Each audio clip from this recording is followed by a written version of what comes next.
Hi, today I would like to introduce my favorite invention in IT. Among the groundbreaking inventions in the IT field, the Internet is the one I admire most. The foundation of the global network was established by Winton Stebb and Bob Kahn in the late 1960s through the ARPANET project.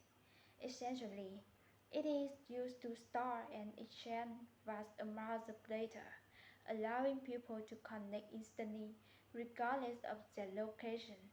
I am fascinated by the invention because it has revolutionized the way we access knowledge and communicate. It has made remote learning and global collaboration possible, effectively turning the world into a global village. In my opinion, the Internet is an indispensable tool that continues to drive innovation and shape our modern digital lifestyle. Thank you for listening.